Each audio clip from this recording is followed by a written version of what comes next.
Oh my fucking god, I'm so excited to talk about this episode. As soon as the Kickstarter announced it, I was completely enamored. As a debate, it's simple and easy to understand. For a crossover, this is perfect. These two absolutely would have the best interactions. Mahito would consistently anger Shigaraki, while Shigaraki would consistently lose his cool, getting angrier and angrier, giving Mahito more openings. I had some high hopes for this episode, but did it deliver? Yes, it did. Game over. Shigaraki's analysis is so great. His story is covered immaculately, conveying the fact that Shigaraki was a child, abused by his father, dreaded by the fact that his quirk, decay, had killed his entire family mostly by accident, skipping to the end of the analysis, where they describe Shigaraki as still being that crying child inside, and where he was abandoned by everyone when he was a child begging for help. He was eventually saved by Deku, his rival. Deku literally reaching out his hand to save Shigaraki, something he's never experienced before. Shigaraki and Deku have a lot of similarities. Apart from the obvious parallels of Deku obtaining one for all and Shigaraki obtaining all for one, Deku and Shigaraki started off very bad at what they did, before gathering more and more people around them to share their similar interests, and both wanted to change the world for the better. Shigaraki just has a more horrifying way to do so. Shigaraki has a stance against heroes. He despises them, thinks they're glorified. It is just so funny that he's also just a dweeby gamer nerd on top of all of this intense personality, with Death Battle even noting this in their analysis. Now I'm going to give you some Death Battle Writing 101. The writing for the analysis is supposed to accentuate how the fight will actually go. That's why most of the time, abilities that aren't directly shown are left in the black boxes or sidebars in the analysis. Shigaraki uses game lingo in the fight, so it was important to mention it here. The same goes for Shigaraki's body morphing, the explanation of All for One being a vestige inside of Shigaraki, and most of the quirks we see in the fight, explaining how vestiges are a part of a person's soul that grants them their powers. And as you know, I've always agreed that vestiges are souls, and I've definitely never argued against that fact.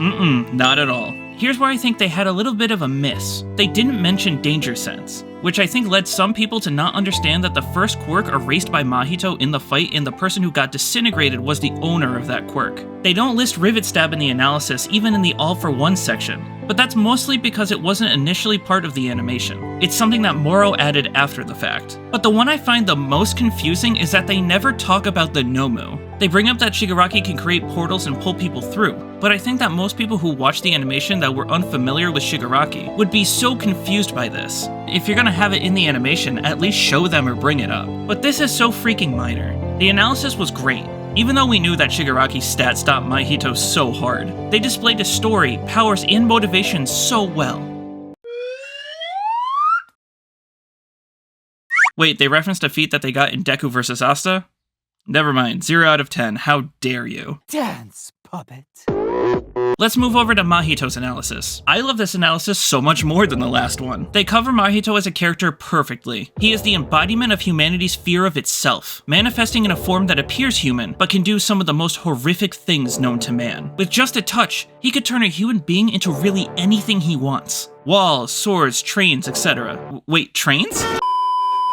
Depending on what fear a cursed being represents, it could determine how powerful they become. And with that fear, hell, I don't even want to go outside. Boomstick killed me when he said, "Fear of smallpox, getting warmer." Boomstick also has the easiest Mojito joke known to man, and yet it still somehow made me laugh. They cover his abilities really well. They clarify that normal people can see cursed beings in life or death situations, which is important for the fight later. They explain how Mahito can only be harmed by attacks that harm the soul, which we know from the previous analysis Shigaraki's decay can do. And we learn all about his idol transfiguration. He can morph other people's bodies into anything, like I stated earlier, and he can also transmute his own body into anything he wants. He could be a fish, he could separate parts of his body, and he can clone himself. Although his clones can't use idol transfiguration on other people's bodies like his main body can. Mahito can perform a Black Flash when he's in a pinch, which is an attack that increases his AP by a power of 2.5. After he uses a Black Flash, it restores whatever curse technique he had used up prior in the fight. And we also get his domain expansion, where they say it connects his soul to anyone else trapped within the spatial bubble. Boomstick says during this part of the episode, "Oh shit, more hands." And not a lot of people know this, but that was accidentally left in the script. You see, while Liam was writing this section of the video, it was actually being overheard by Moro. When Moro learned that he would have to animate the domain by hand, he accidentally blurted out the line Boomstick says, and Liam accidentally wrote those words and left it in the script. Mistakes happen, man. Just like how they connected Shigaraki to Deku, they connected Mahito to Yuji. Mahito's philosophy was always about the strong surviving and the weak dying, and life having no purpose. Yuji believed in his fellow humans, struggling to fight anything that wasn't a curse, being disgusted with himself when Sukuna forced him to take all of those lives. In simple terms, optimistic good versus pessimistic evil. They say that Mahito's goal wasn't just to kill Yuji, it was to break him, and Mahito succeeded, only to be met with his own demise. Like they say in the episode, Mahito talked a big game, but on the verge of death, he got scared, he cowered, he ran away. Both taking traits from each other as their fight was coming to an end. Yuji became more heartless, and Mahito valued life just a little bit more. And you know, that's beautiful storytelling. It may seem like an overstatement, but saying that Mahito was the catalyst that caused the world's downfall isn't far off. And even though he feels like small potatoes at the end of the series, this one fact keeps his importance front and center until the very end. And that's something I appreciate. They nailed these analyses so much. Both are my new favorite analyses of the post-Rooster Teeth era. But how does the fight live up to this hype? Fight!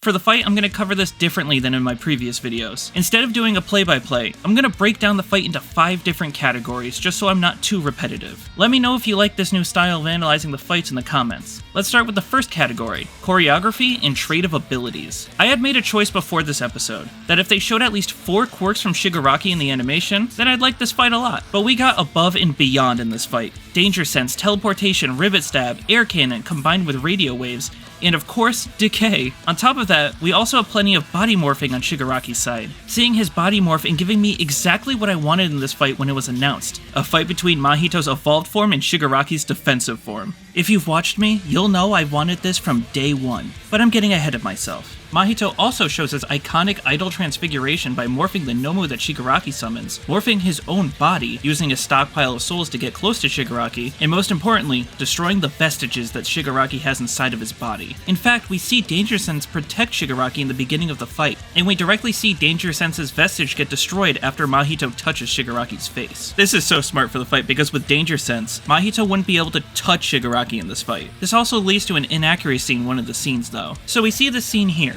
where Mahito split his body in 2 and tag team Shigaraki. We see both clones hit Shigaraki and destroy souls within him, but in Jujutsu Kaisen, Mahito's clones can't actually affect the soul. It's actually a pretty important revelation in the story. It's a tiny detail, but I'll expound more on that in a bit. We see Mahito turn into his super form after performing a Black Flash. I'm not sure if the Black Flash would destroy multiple souls like the fight depicts, but I think you can interpret the increase in power as an increase in curse technique as well. The awesome super form clash had a bunch of Black Flashes, along with having Mahito slice Shigaraki's limbs off easily. This does lead to my favorite and least favorite part of the fight, the domain. The domain looks beautiful, and Shigaraki using his extra limbs to hold back the arms of the domain is just so cute. But I don't like anything to do with the All for One bit. Firstly, correct me if I'm wrong since I couldn't find anything on this, but the only quirk All for One can do as a vestige is All for One. He physically can't shoot this laser like he does in the fight. And second is, yes, this is a cute segment that mirrors Sukuna and Mahito's fight, but the way they did this kinda takes a bit of the victory away from Shigaraki. I think Mahito seeing All for One and getting scared would be good, but they did a bit too much in my opinion. But the death is so great. Shigaraki disintegrating the train and everything in the tunnel is just so terrifying. Mahito seeing his body disintegrate, removing his head from his body just to get pulled right back, like,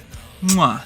That's amazing. There's very few low points in this fight. It's mostly high points. That goes doubly so for category 2. Banter. Shigaraki and Mahito are conveyed perfectly. Shigaraki introducing himself after being attacked, implying that he was there to recruit Mahito, directly calling him a villain. Shigaraki saying game over after his fuck-off attack, Mahito calling him lame, antagonizing him after the audition ends, and loving the fight more and more even after his transformation. While Shigaraki got more quiet, the angrier he became. It's just so perfect. But none of that compares to Mahito breaking down Shigaraki's ideals after opening his domain, connecting both of their souls so they can see each other's lives and thoughts. Calling Shigaraki just a sad child who's acting out, Shigaraki calls Mahito's hate and existence meaningless, claiming he has no ground to stand with his insults. Absolute beauty in every line. Now for a slightly shorter category. Music. I really don't have much to say for the music. It's really fitting and sets the tone of the fight perfectly. Props on the vocalist on doing a bang-up job. It's just not personally something that appeals to me. I must say this has to be my least favorite song. Category 4. Storyboards. The storyboards are pretty faithful, only really have having a few notable differences. Mahito seems to be a lot more expressive and playful, although this could just be John Mitchell's art style being immaculate. Mahito's cloning capabilities actually weren't misused here. You can clearly see that the clone doesn't affect souls, but Mahito's actual body does, leading me to believe that Moro was the one that made the mistake in the animation and not Liam when he wrote the fight. The train fight sequence after they both transform is a lot less dynamic. You're missing some notable things like rivet stabs that the animation had, but there's also a lot more basic punching and the camera is pretty static in the storyboards. I think the version we got in the episode was a lot better. Less punches, but more meaningful movement overall. Lastly, Mahito's cute run from the show was in the storyboards where the episode adopted more of a generic running pose. Other than a few minor changes, I think the episode had a better version of this fight. The storyboards are still really cool though.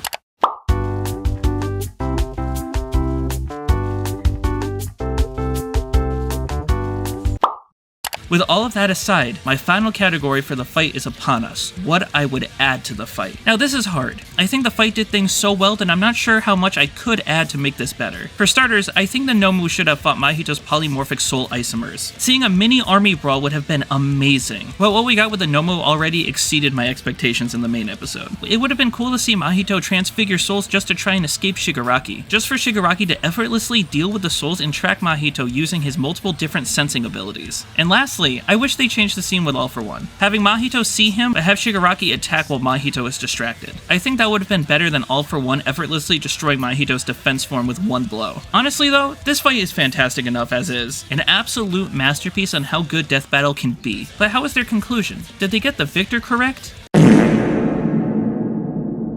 Yeah, we knew Shigaraki would win. Even when I thought Shigaraki couldn't harm souls like what I said in my prediction video, stupid me, I knew Shigaraki would win. They explained the two ways Shigaraki could see Mahito, not only with his tracking abilities, but just from the fact that curses can be seen when you're in a life and death situation, like we see at the beginning of the animation. This makes sense, but let's get to the fun stuff. Physical stats. Oh.